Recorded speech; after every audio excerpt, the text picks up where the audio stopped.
ఒకరోజు సుబ్బారావు మరియు పుల్లారావు ఇద్దరూ కలిసి ఒక మంచి మిలిటరీ హోటల్కి వెళ్ళారు. వెళ్ళి అక్కడ వైట్ రైసు మరియు చేపల పులుసు మంచిగా తిన్నారు. తిన్న తర్వాత బయటకు వచ్చి ఒక లస్సీ ఆర్డర్ ఇద్దామనైతే చూశాడు సుబ్బారావు.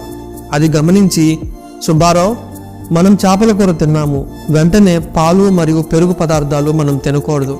చేపల కూర తిన్న తర్వాత మనం పాలు మరియు పెరుగు పదార్థాలు తింటే కడుపులో అజీర్తి అవుతుంది. అవునా, ఈ సంగతి నాకు తెలియదే. ఇంకా ఇలా వెంటనే తినుకోని పదార్థాలు ఏమైనా ఉన్నాయని అడిగాడు. చెప్తాను వినని చెప్పాడు పుల్లారావు. పాలు తాగిన వెంటనే నిమ్మరసం లాంటివి అస్సలు తాగకూడదు. అలానే పాలు తాగిన వెంటనే అరటిపండు లాంటివి తినకూడదు. అలానే మధ్యాహ్నం పూట మనం భోజనం చేసిన తర్వాత ఫ్రూట్స్ వెంటనే తినకూడదు. కనీసం ఒక అరగంట గ్యాప్ ఇచ్చైనా తినాలి.